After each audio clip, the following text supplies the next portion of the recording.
Well, in a world of increasing globalization and more international relationships, it's a risk for each nation to be lost.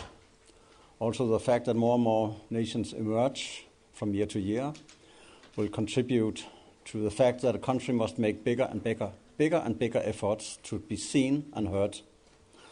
So it's completely understandable that many countries, both old and new, want to assert themselves more strongly in people's consciousness worldwide. It may be for commercial, financial, tourist, cultural, political, and many other reasons. There are many good examples of nations, especially newcomers, having succeeded in making themselves known. Who doesn't know the numerous commercials on CNN which promote emerging countries, especially in Eastern Europe and Asia? Also, cities have managed to change their image. Just think of how New York in the 1970s had an image of crime, violence and dirt, a grey city. Today, the city is attractive and popular. The brand, the Big Apple, has done wonders. Another successful branding campaign, this time a nation branding, is Spain after Franco's dictatorship. Still in the 1960s, Spain was known as a less developed society without industry, a bleak, backward country. Nobody today thinks along these lines. We see Spain as an open, modern, high-tech, and thoroughly modern country. In a few years, Spain's image turned 180 degrees. Who does not know the smiling sunshine Spanish logo created by Miro? But could such a new positive branding have occurred during Franco's time? Definitely not. It could only happen after a country got openness and more freedom. This Spanish example points to a first branding premise. You cannot brand a country, city, or region if there's no truth in the brand that you provide. There can be no cheating in branding. You cannot gain success with a fake branding campaign. The brand you provide must be comprehensive, be rooted in reality, and acceptable to all. An example of unsuccessful branding is a well-known attempt in the 1990s to create a British slogan, Cool Britannia, a paraphrase of the English national anthem, Rule Britannia. Tony Blair's government was tired of the old cosy and conservative image of merry old England and spent many millions in an attempt to give a new profile to Britain. A profile of modern times, power and use, cool Britannia. But it was a great failure, and after a short time the campaign was stopped. The error was that England is not cool. It is a traditional, somewhat old-fashioned country, but it has its qualities that we all love. To give a country a brand that does not fit with reality and what people think cannot succeed. There must be coherence between a country and its brand. Besides this first premise, I would like to mention a few other premises for successful nation branding. The second premise is a prolonged effort. Folks' stereotypes regarding other countries and people are deeply rooted and cannot change overnight. Think for yourself of how you have a picture of Danes, Japanese, Italians, Americans, Arabs, etc. We have in our minds images that have rooted themselves over generations and which date from our childhood. Prejudices that have passed from parents to children for centuries or decades. Then again, there must be very lengthy campaigns to change prejudice and image of a country. The third premise I would mention is that everyone must work in the same direction. Government, industry, export organizations, tourism, cultural institutions must stand together. And it can be very, very difficult. But a branding campaign cannot be implemented with a small budget and a limited number of partners. All sails must be set. The fourth premise is that the country's own people must be involved. Nobody can create a nation brand if the country's own citizens cannot agree. It will immediately be discovered outside the country. A fifth premise is that a nation brand must show something that other countries have not. When a number of countries in the early years of nation branding tried to find the specific values they wanted to be known for, it was unfortunately everywhere almost the same. But if Iceland and Singapore pun on innovation, new technology, stability, etc., their brands are of course impossible to know from each other. And the whole project is lost. In other words, it is extremely important to brand yourself with something that other nations have not. Based on what I just said, allow me to ask a heretical question, and it is, it's pretty obvious that a relatively new nation, such as Singapore, is able to brand itself, make itself known in a positive way, because we have little knowledge of the country before. These countries start, so to speak, from zero. It's also obvious that a number of countries that are in a transition from a dictatorship to democracy, like many Eastern European countries in the last decades, may have success in creating a new image of themselves. But the question remains if very ancient, stable countries such as Britain, France, can succeed in giving themselves a new brand. These are countries that have so many facets that are known to all, that it's difficult in their case to assemble a new brand in a single simplistic message. The knowledge of these ancient nations is so ingrained that it's almost impossible to change it. I have no answer to the question, but also because a German branding campaign a few years ago, Land der Ideen, definitely was a great success.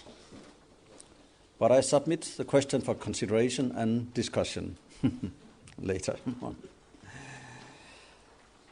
The premise for nation branding that I attached most importance to is my sixth and last condition, namely that nation branding must be based on dialogue and two-way communication, not on monologue and one-way communication. We are here at the heart of the concept of nation branding. If nation branding was only one-way communication, it could not be distinguished from advertising and tourist propaganda. With two-way communication, I mean the necessity to establish a dialogue between the country in question and the international society, so that the new nation brand can be convincing and have lasting impact. A brand cannot be based solely on postulates and smartness. If so, it will take no root. It will have a short lifetime. Just as one might commit serious mistakes, as the British did when they launched the Cool Britannia brand.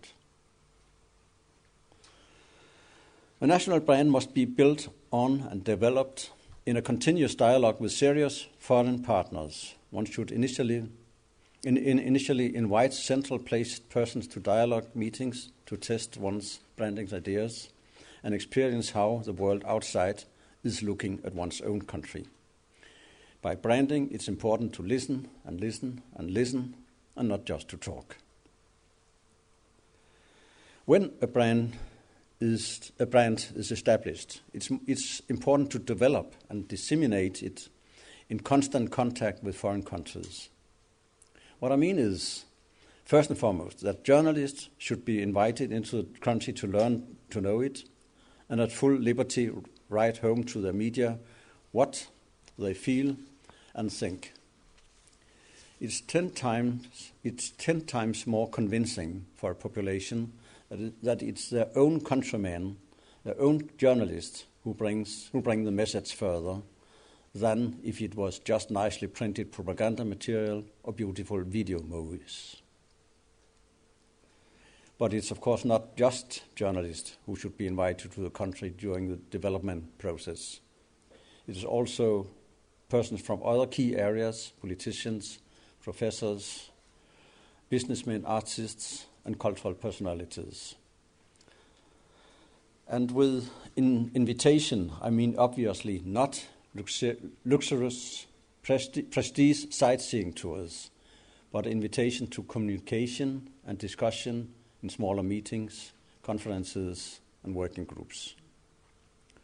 The foreign personalities should meet corresponding personalities from the guest country and thereby obtain an entrenched knowledge of the country and establish long-term contacts. So once again, dialogue and not monologue.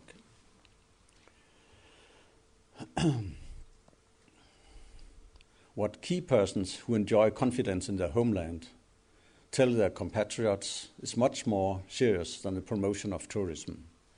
It's a more slow and long-winded process, but as I have mentioned, it's false to believe that a brand can develop overnight.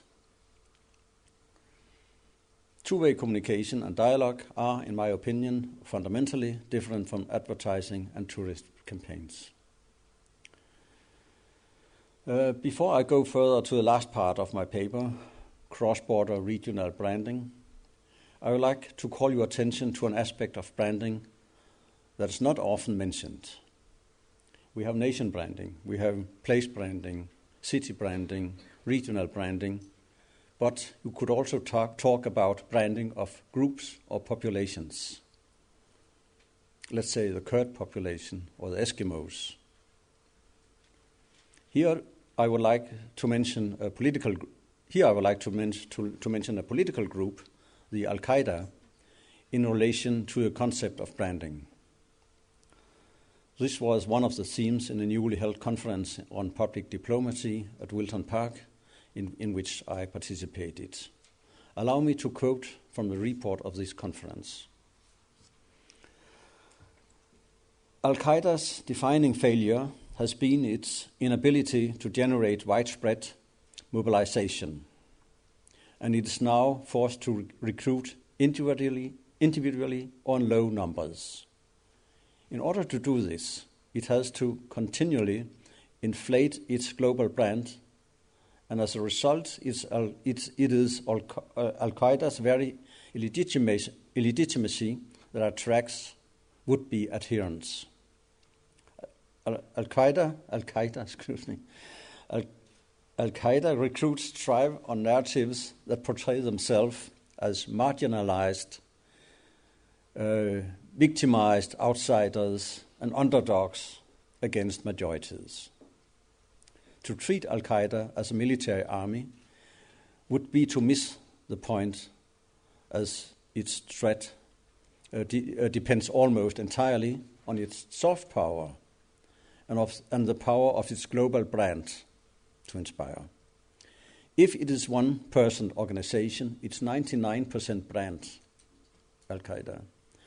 To its recruits, Al-Qaeda represents a set of ideas, and to engage it militarily is to breathe life into its brand by elevating and fueling its fantasy of being a player on the world stage.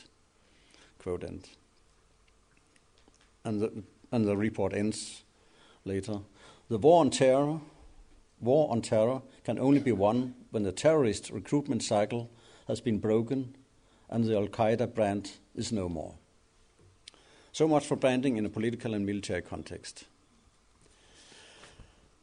I now come to my last theme, the branding of cross-border regions. Because of the strong nationalism in the past, the concept of cross-border regions is relatively new. In Europe, it's particularly encountered in the creation of the European Union.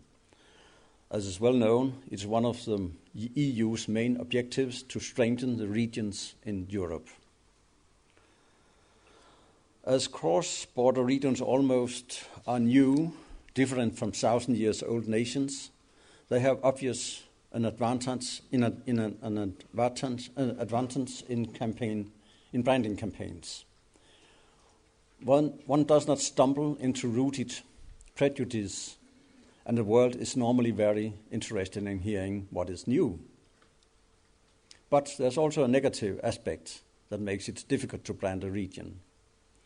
In contrast to corporate, national, and nation branding, one essential issue for regional branding is the involvement of a wide variety of political targets and practitioners.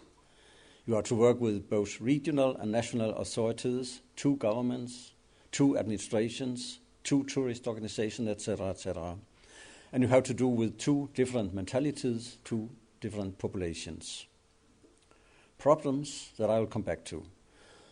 The more these diversities increase, the more difficult it becomes for local governments' measures to control regional brands, as has been mentioned. Let us look at how one can attempt to overcome these obstacles. I have selected two examples, both having to do with my own country, Denmark. First, the Danish-Swedish Øresund region. Secondly, the coming Danish-German region around the construction of the Fehmarn Belt Bridge between South Denmark and North Germany, which will be opened in 2016, I suppose. In both cases, these are regions that have arisen due to the construction of bridges, which obviously is not always the case for cross-border regions.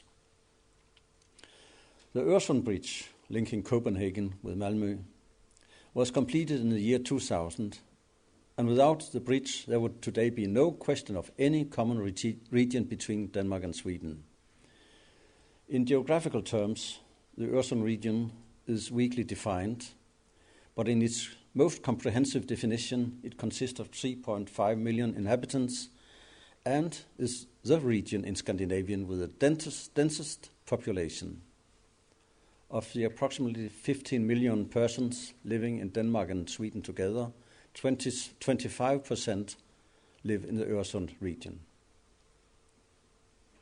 This was obviously one of the backgrounds for the drawing up of the Øresund region's motto, which I like very much, the human capital. But this slogan is of course ambiguous and also plays on capital in the sense of investment and especially in the sense of humanity. The motto, the human capital, puns on health, contact knowledge, environmental regards and leisure. What is the situation today, 10 years after the bridge and the emergence of the region? The answer is a little ambivalent. But in the area that interests us here today, branding, it has been a great success. Many people have been working very effectively and targeted at creating awareness of the region in the world, primarily in Europe, and it has largely succeeded. The newest measured growth rate of foreign investment and number of tourists show a marked increase over the past decades. The marketing of the Øresund region has been successful and has won prestigious international awards for best practice in branding. The campaigners have invited foreign journalists and businessmen, created a well-maintained web page, produced numerous brochures and video films, and they have traveled around the world with road shows.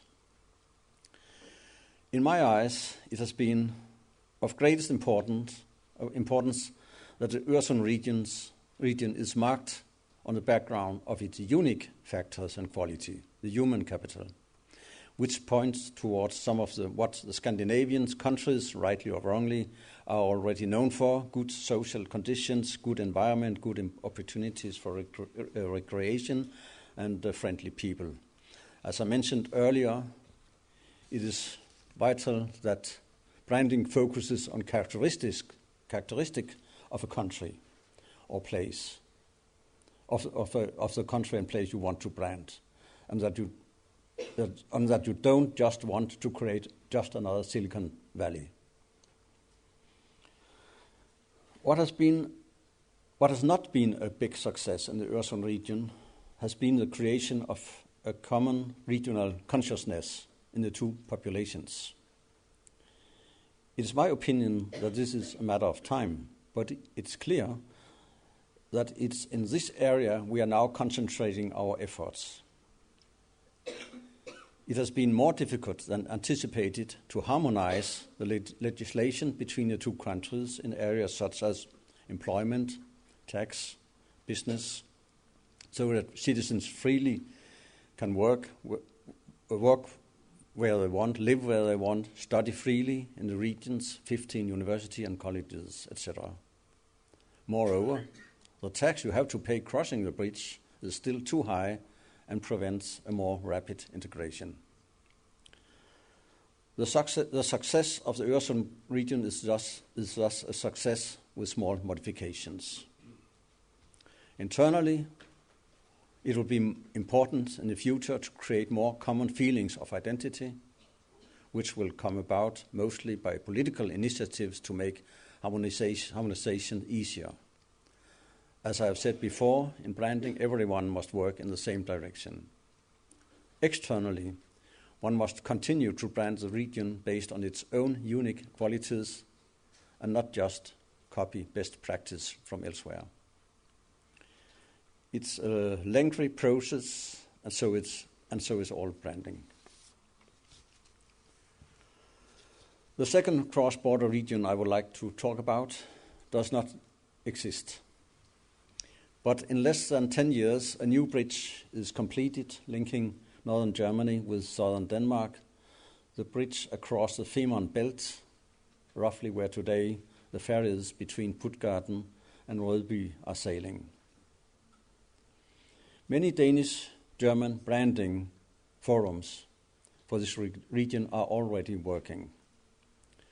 Since the biggest problem in the Danish-Swedish Øresund region has been people's lack of a regional identity, it has been my idea that we already now should take initiatives that could give the Germans and the Danes in the Femern Belt region a common regional feeling. 10 years before the bridge is there. Start now. And it's also my idea that what brings people in connection with each other, first and foremost, are cultural initiatives. It is in the field of cultural activities you best learn other people to know. This is an area which normally is neither nationalistic, political, or religious characterized. Culture is a special good platform for communication. While I was still cultural councillor at the Danish embassy here in Berlin, I therefore helped to start a cultural bridge between northern Germany and southern Denmark. More and more agencies have joined the project, including the German embassy in Copenhagen, and with help of tourist organizations, a series of reciprocal visits and exchanges around common cultural events will take place, I'm convinced, in the coming 10 years. And it's my hope that such an early cultural cooperation could prevent the lack of regional consciousness that has been the problem for the Øresund region between Denmark and Sweden. I deeply believe that culture is a central pivot of branding and public diplomacy. Not cultural exchange for the sake of cultural exchange only, but also as the attempt to establish a viable basis for international communication between cities, between regions, between countries, in other words, in all areas. And that's why I'm very happy to be here today in an Institute for exactly cultural diplomacy. Thank you very much.